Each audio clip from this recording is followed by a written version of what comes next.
нам є про що поговорити. Перше, що я хочу сказати, в чому у нас є відмінність ситуації в Україні і Білорусі, в українському і білоруському суспільстві. Білоруси поки що не отримали від росіян травму, яку отримали українці. Ми знаходилися до 2014 року приблизно в аналогічному стані, хоча різниця, звичайно, що була, тому що у нас були вибори, і кого б ми не обирали, це от на сьогодні, взагалі, в принципі, для довгострокової історії це не має значення. Важливо, що в нас були інструменти, якими ми користувалися, намагаючись змінити трек свого розвитку. Ми обирали Кравчука, обирали Кучму, ми обирали Ющенка, обирали Януковича, обирали Порошенка. Незважаючи на те, кого ми обирали, ми завжди мали можливість обирати. Якщо система забороняла нам це робити, ми все одно ламали цю систему і все одно обирали. Все одно ми боролися в першу чергу не за президентів, а за інструмент обрання. Всем привет! С вами Миновито онлайн, Лена Васильева, и сегодня у нас замечательный гость. Я очень рада, что этот гость решил с нами поговорить. Это Сергей Костинский. Здравствуйте, Сергей. Я просто сразу поясню, я знаю, для украинской аудитории вы известный человек, а для белорусской не очень. Белорусы не слишком вообще знают украинское информпространство, поэтому я поясню, что Сергей был членом Национальной Рады Украины с 2015 по 2020 год по вопросам телевидения и радиовещания. Так? Все правильно. И сегодня член Украинской Рады по Черновцам, так? По региону Черновцы. Центральной Рады политической партии «Европейская солидарность». Партии «Европейская солидарность». Я прошу прощения, Сереж, я тоже не очень хорошо пока плаваю в українських регаліях і вопросах. Насправді, для мешканців Білорусі це не настільки важливо. Важливіше те, про що ми будемо з вами говорити. Так. Об этом я и хочу поговорить. Мы создаем канал, и, наверное, первые, может быть, единственный на сегодняшний день, кто заявляется как канал единых белорусско-украинских смыслов и противодействия российской пропаганде. Поэтому нам очень важен опыт Украины, и учитывая нашу непростую ситуацию Цугцванга, я хотела с вами поговорить об этом, посоветоваться, услышать ваше мнение. 8 лет Украина противостоит российской пропаганде. Ну, во всяком случае, пытается противостоять. Как вам кажется, успехи есть? И насколько они адекватны ситуации, эти успехи?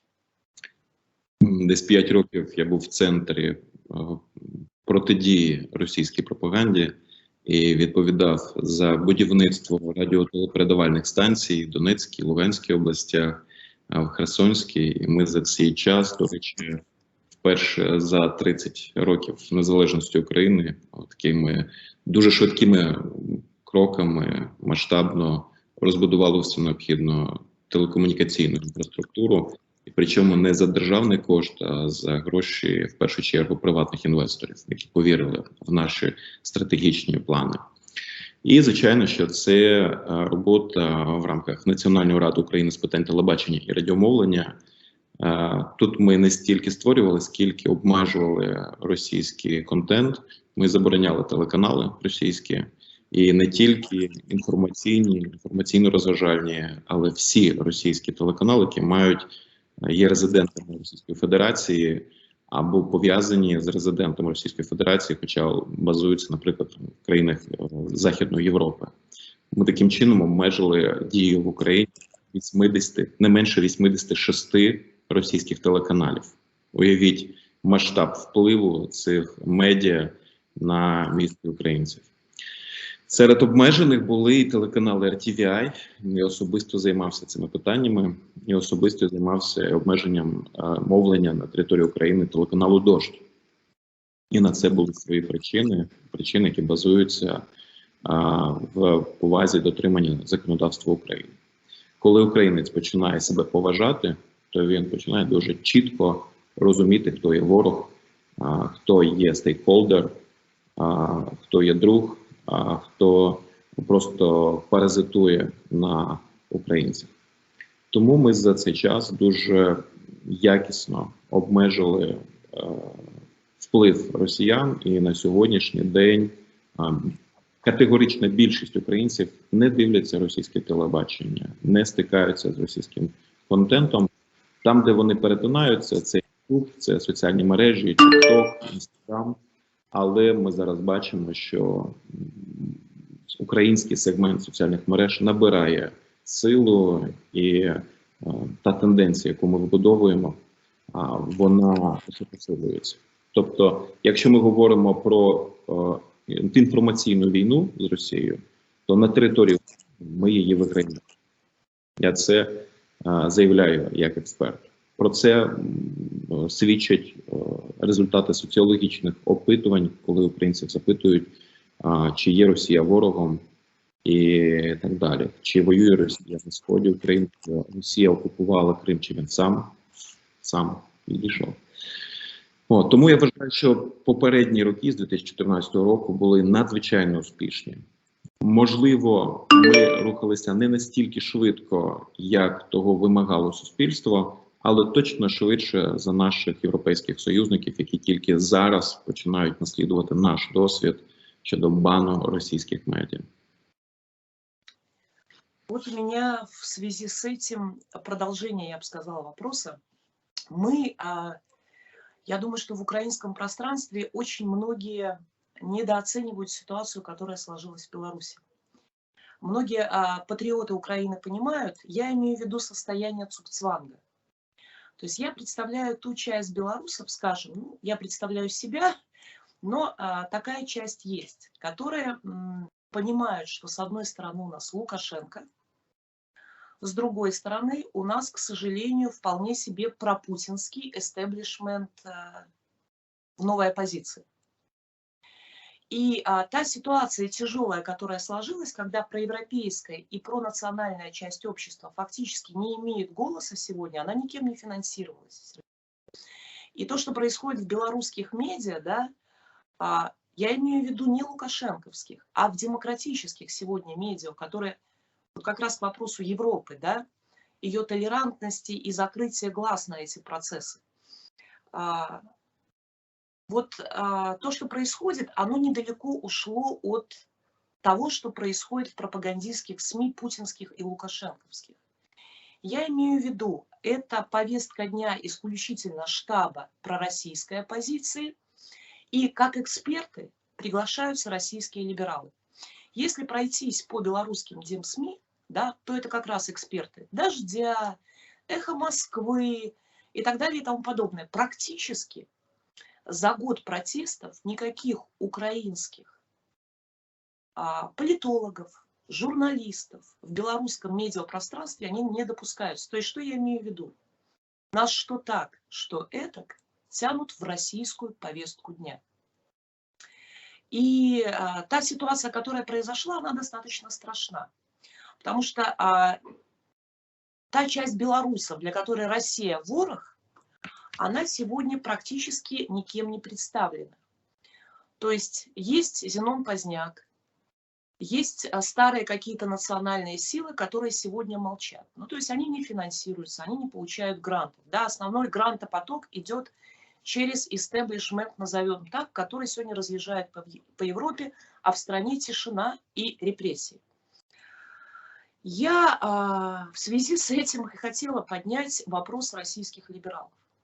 Мы настолько отстали в понимании Украины, мы настолько отстали в плане самоидентичности, что для нас, для многих, кто сегодня вдруг даже против объединения с Россией, по-прежнему остаются главными экспертами это а-ля типа оппозиционные политики России, для которых, у которых вся оппозиционность кончается на крымском вопросе.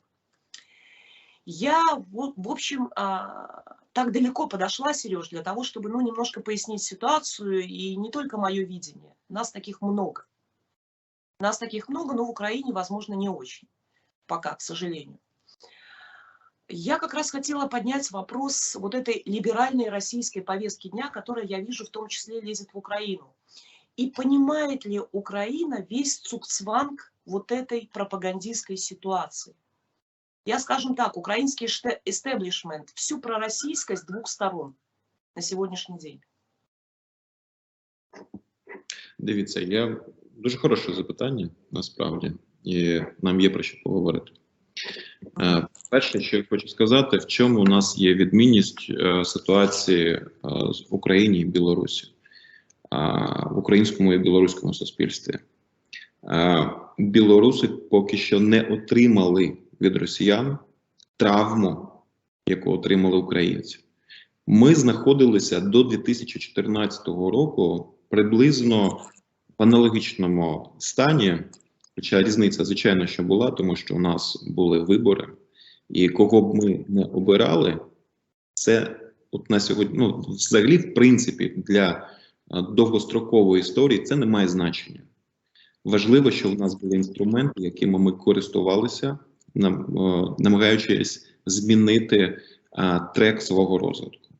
Ми обирали Кравчука, обирали Кучму, ми обирали Ющенка, обирали Януковича, обирали Порошенка. Незважаючи на те, кого ми обирали, ми завжди мали можливість обирати. Якщо система забороняла нам це робити, ми все одно ламали цю систему і все одно обирали. Все одно ми боролися в першу чергу не за президентів, а за інструмент обрання.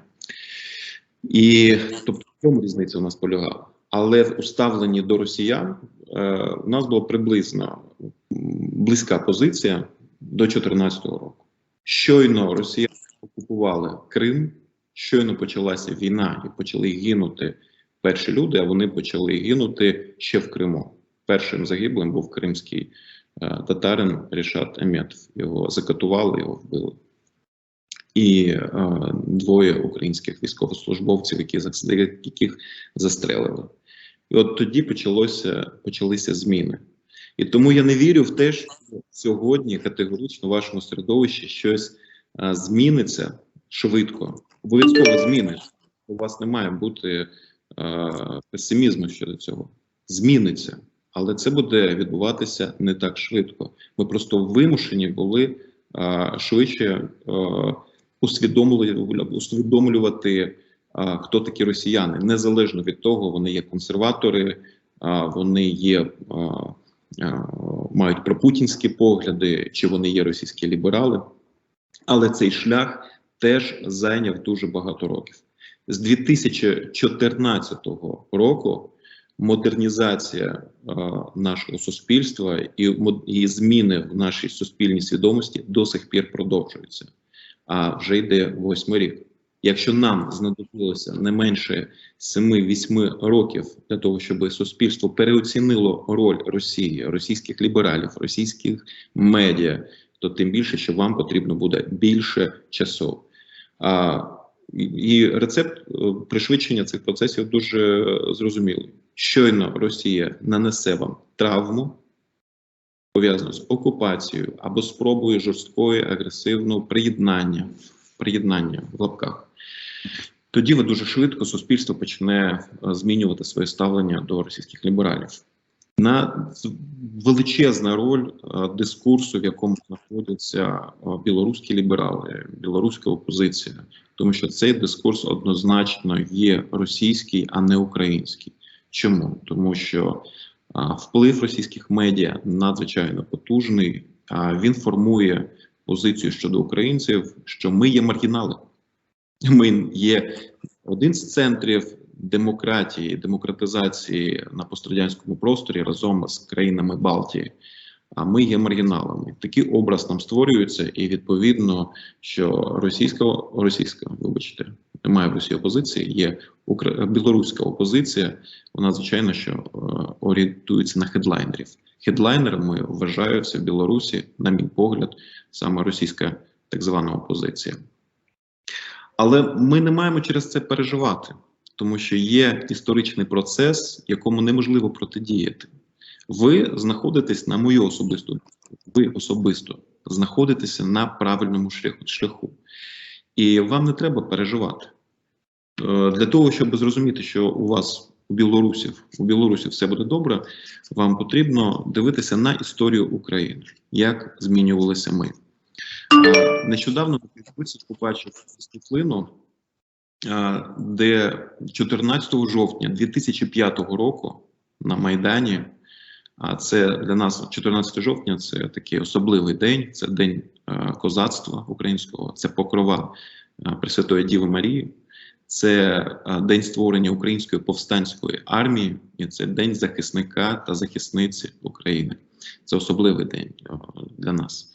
І в цей день, в 2005 році, билися націоналісти, комуністи, билися на Майдані. Якщо сьогодні ви побуваєте в будь-якому місті України, в будь-якому, незалежно, це Київ, Чернівці, Львів, Запоріжжя, Харків, Краматорськ, ви побачите на вулицях український порядок денний. Не націоналістичний, а український.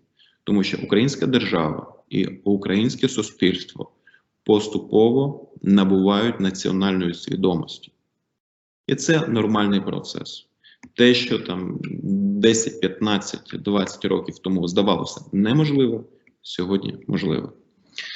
І величезна роль в цьому процесі таких людей, як ви, як ваших колег, які, як в одній пісні, колись улюбленого мого гурту «Сплін», треба просто гнути свою лінію. Саме такі люди визначають орієнтири і маркери розвитку суспільства. І саме від вас, від того, наскільки ви будете тримати удар і триматися загалом, буде залежати, чи буде навколо вас формуватися спільнота. Якщо ви витримаєте і будете рухатися далі, то звичайно, що це буде відбуватися. А що стосується російських лібералів, то дайте їм час проявити свою справжню сутність. Дайте їм час показати себе. Ми вже багато разів переконалися в тому, що російський ліберал закінчується на українському питанні, а в першу чергу він закінчується на кримському питанні. І ви так само побачите, що російський ліберал дуже швидко закінчиться і на білоруському питанні. Поки ви не позначаєте свою білоруськість, поки ви не позначаєте, що Білорусь – це національна держава, поки ви не позначаєте важливість для вашого життя білоруської культури і білоруської мови, російський ліберал може ще вдавати в себе людину, яка співчуває. Але коли ви почнете говорити з ним про важливість вашої мови, російський ліберал закінчиться на цьому питанні. І я про це на початку не сказав, до речі, чому ми перемагаємо в інформаційній війні з росіянами. Тому що ми завантажили нове програмне забезпечення. Ми перейшли на нові колії. Ми не тільки формуємо нові смисли, але ми зробили ставку на мову, якою ми формуємо нові смисли. В 2014 році це, що здавалося, знаєте, доволі сумнівно. Не піднімайте мовне питання, воно розколює суспільство. А сьогодні я є людиною, яка все життя послуговувалася російською мовою, російськомовною. Я народився в Первомайському районі Криму.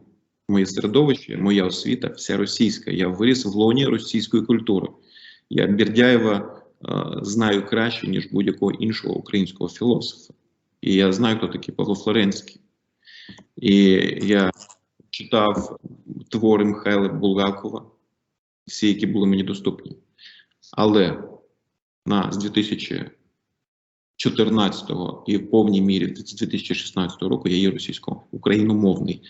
І сьогодні вже набуває сили тренд, коли російськомовні українці переходять на українську. Хтось в професійній сфері, а хтось і переносить українську мову і в побут. І це теж тренд. І якщо ви будете слідкувати за трендами в Тік-Току, А в Інстаграмі ви побачите, що кількість блогерів, які створюють розважальний контент українською мовою, його все більше, більше і більше. Молодь підхоплює українські тренди, молодь підхоплює українську мову. І завдяки тому сьогодні я потім буду говорити про недоліки нашої державної політики. То не все так прекрасно, як вам розповідаю. Але якщо ми не будемо бачити очевидних макрозмін, це буде нечесно. Ситуація така, що сьогодні ми поступово створюємо конкурентний, якісний, україномовний, культурний продукт. Звичайно, що нам важко протидіяти російському культурному продукту, але він вже існує в іншій площині, в іншому вимірі. І в нашій площині, в нашому українському світі, який ми формуємо, ми набираємо сили. І це є позитивний тренд. Тому вам потрібно, на мій погляд, вивчати український досвід. Тому що для Білорусі це успішний досвід. Тому що ми є доволі близькі. І я хочу сказати, що для мене особисто, коли більшість білорусів будуть послуговуватися білоруською мовою і будуть для себе визначати історію Білорусі як історію держави, яка є нащадком Великого князівства Литовського, Руського і Жеметійського, тоді і для білорусів і українців буде очевидно, що ми є справжніми братськими народами. Не придуманими, а справжніми, які мають дуже близькі мови, які мають величезний історичний шлях спільний, який ми спільно з вами пройшли. Тому висновки дуже прості. Перше,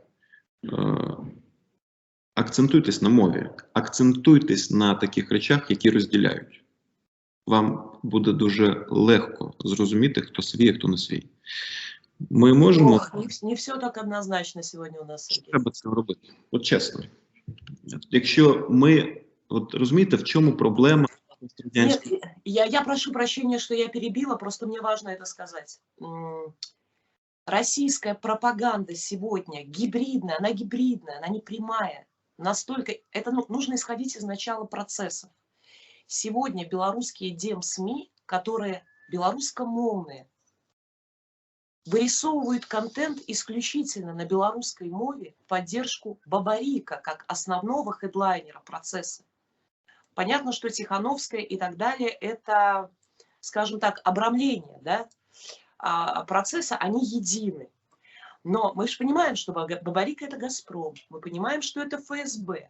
И сегодня, несмотря на поддержку России, Лукашенко, который руками России уничтожает, убивает, белорусы все равно не делают геополитический выбор. Я к тому, что даже так, даже дем-СМИ белорусскомовные продолжают нести повестку, выпихивая наверх Бабарику как героя. Я про эту гибридность, которая достаточно страшна. Мне даже кажется, что Украина в какой-то степени не сталкивалась с этим. А мы находимся в момент просто возможной потери собственной государственности. Либо с помощью Лукашенко, либо с помощью другого гауляйтера. Я имею в виду от Путина. Дивіться, я от хочу сказати, що я дуже добре розумію, і українці дуже добре розуміють ситуацію, в якій ви знаходитесь. Є в нас велика проблема, яка характерна для політичних еліт пострадянських. Це короткий строк планування або короткий такий термін взагалі аналізу подій. Те, про що ви мені говорите, це про короткострокові події. А я вважаю, що для того, щоб побудувати власну державність, потрібно міряти ці зміни в довгостроковій перспективи, десятиліттями. І вам насправді, вибачте, будь ласка, я згодна. Мені простіше, ніж вам, насправді.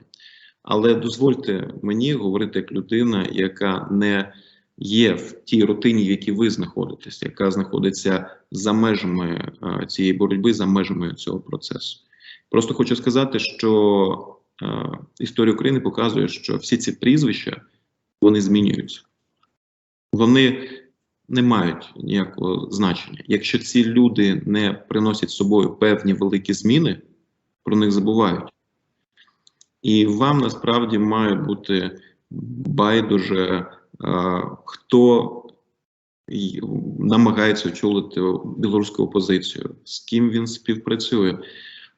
Ви правильно визначаєте їх, але не вони будуть визначати майбутнє Білорусі.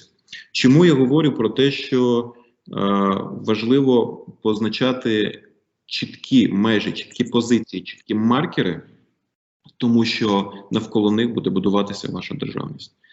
Ну, на мій погляд, не побудується державність білоруська навколо російської мови. Чому? Тому що це програмне забезпечення Російської Федерації, за яким вас будуть завантажувати російським інформаційним та культурним освітнім продуктом. І ви ніколи це не переборете, поки ви послуговуєте російською мовою. Для вас визначальними мають бути білоруська мова, англійська мова, будь-яка французька, італійська, німецька, але не російська. І це перше. І це те, що відштовхне багато людей, насправді. Але досвід України показав, що так, це спочатку відштовхувало в 90-х, в 2000-х, але в 2014-му навколо цього почалося єднання, формування спільнот, які почали впливати на державну політику, які почали впливати на державу. Є такий закон в Україні, це 2 закони про квоти української мови. Ці закони вимагають від телеканалів і радіостанцій давати не менше певного відсотку телевізійного продукту українською мовою, не менше певного відсотку україномовних пісень в ротаціях радіостанцій. Щоб ви знали, цей закон не був ініційований згори. От домовилися політичні сили, блок Петра Порошенка, Народний фронт, ось ми зробимо такий законопроект. Ні. Це пробили громадські організації. Невелика кількість, до речі.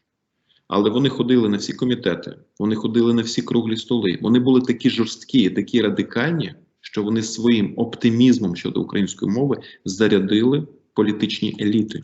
І сьогодні ті люди, які ще 8 років тому говорили, що не розколюйте українське суспільство українською мовою, а вони сьогодні кажуть, ми зробили закон про мовні квоти, ми зробили закон про статус української мови, функціонування української мови в якості державної мови і так далі.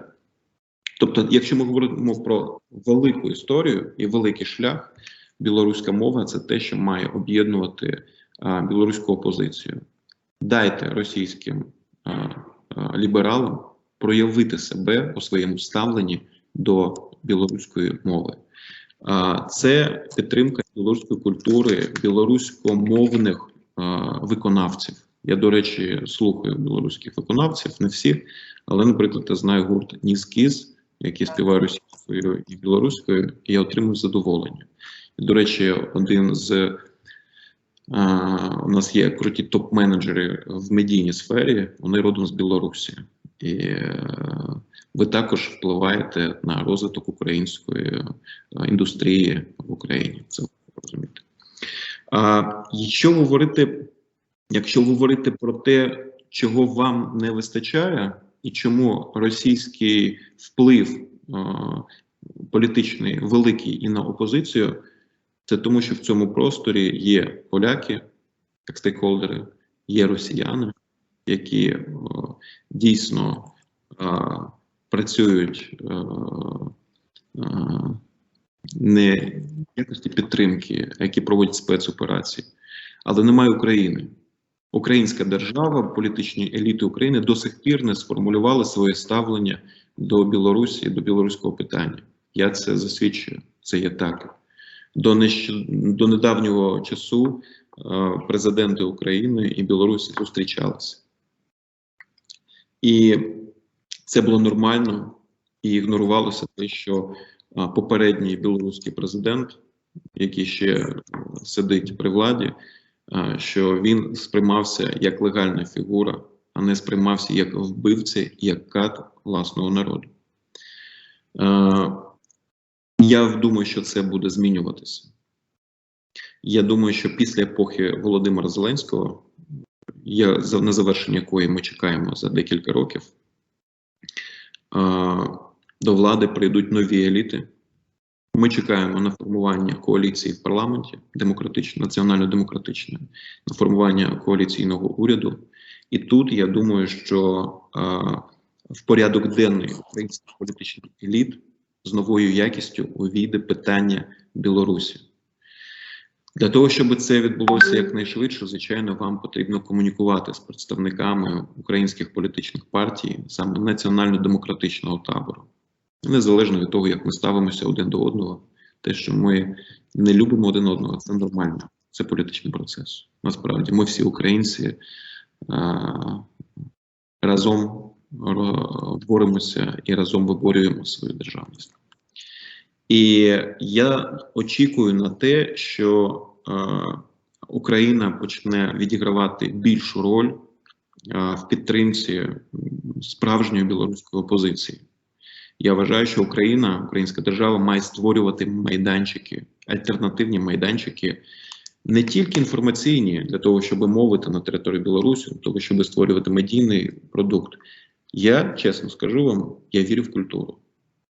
І я вважаю, що це наше зобов'язання перед вами, як перед братами і сестрами, в державність, в державний суверенітет, особистий свій шлях історичний, в який ми віримо, ваш, не разом з нами, а ваш особистий. Ми маємо вам допомагати.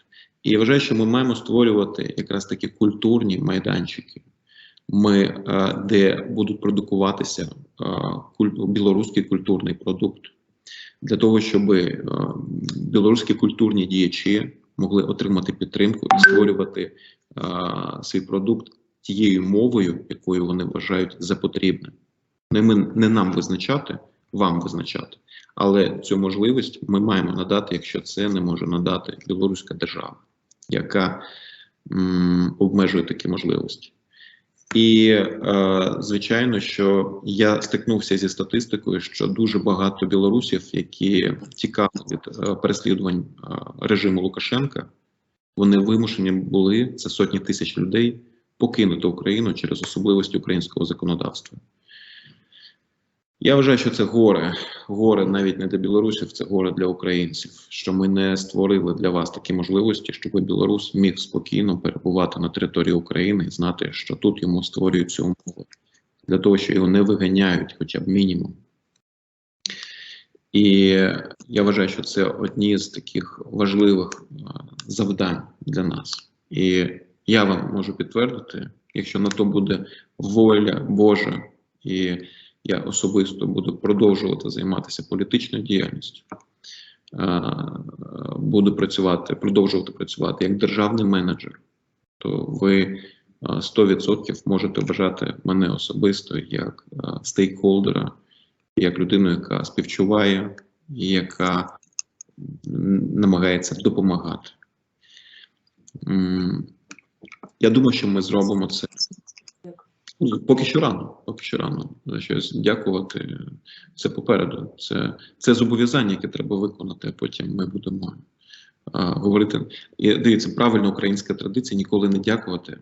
Ніколи не дякувати. Українське суспільство, воно вчить до того, що скільки би український державний менеджер, український політик не зробив для своєї країни, ніколи йому не можна дякувати. У нього можна тільки казати, що це було повільно, це було якісно, це було не в тому напрямку, і це було не з тими очікуваними наслідками. Тому це нормально. Ви привчаєтеся до української політичної традиції, і це правильно, тому що від чиновника і політика треба вимагати, і дуже обережно треба дякувати.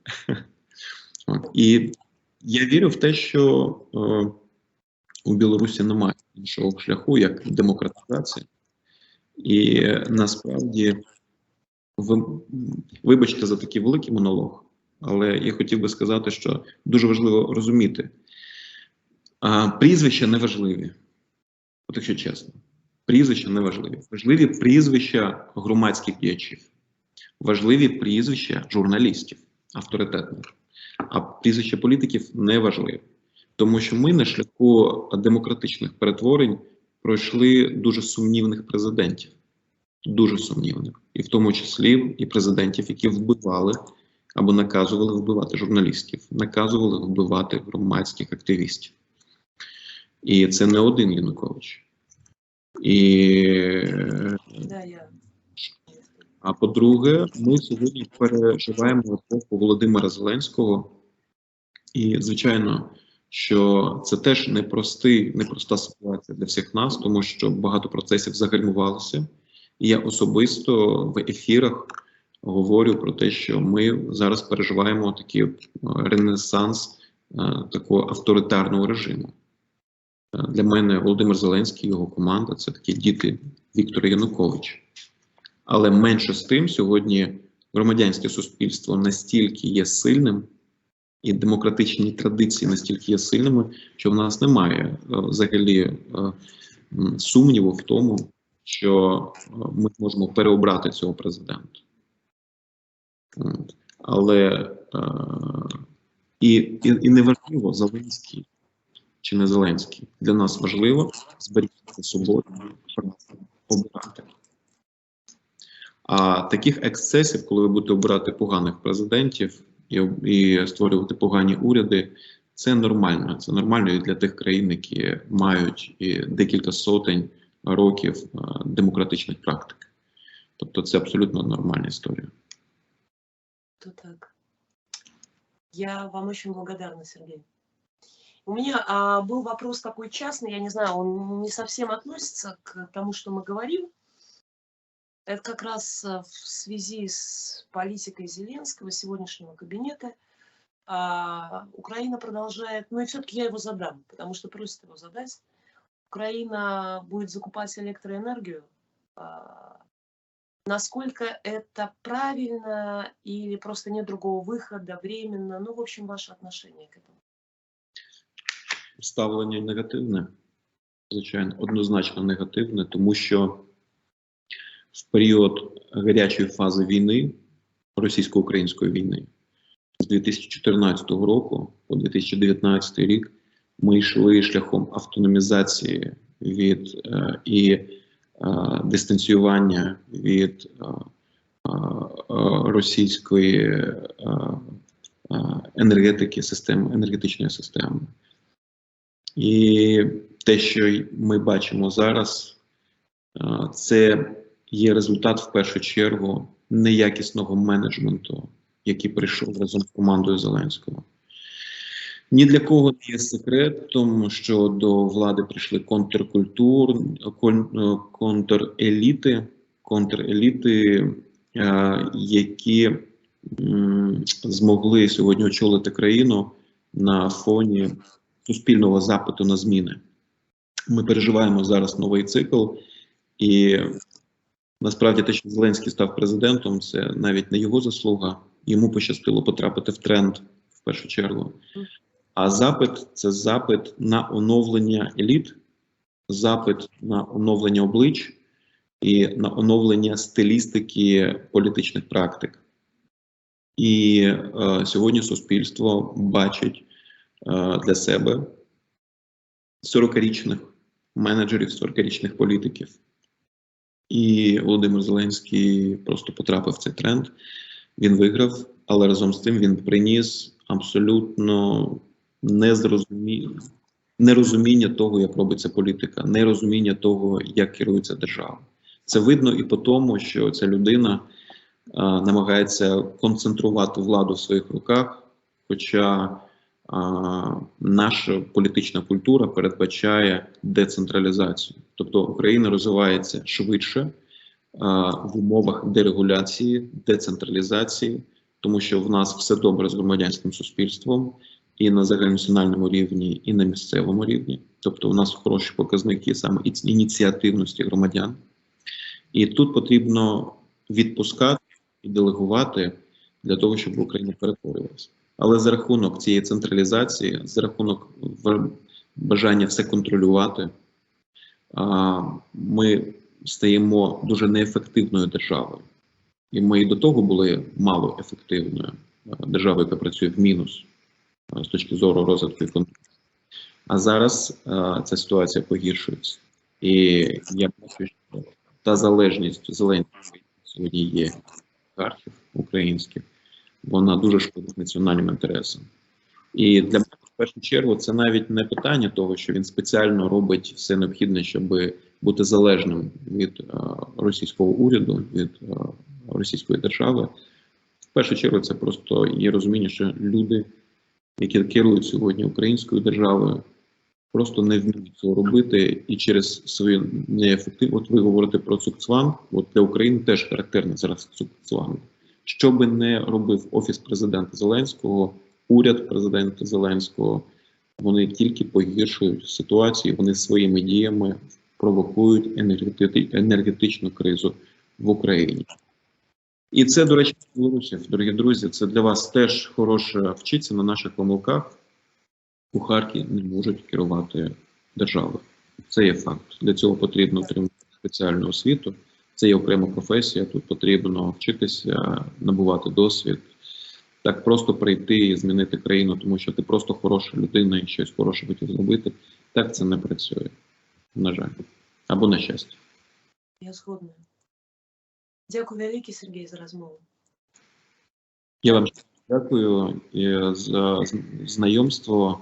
І скажіть, будь ласка, як правильно мені назвати? Тому що у нас в українській мові немає імені Альона, у нас є ім'я Олена. Алена, я в паспорте Алена. Алена. Но у меня же уже сделаны там документы, подано на статус политбеженца, там я Олена. Олена прекрасно. Мне очень нравится Олена.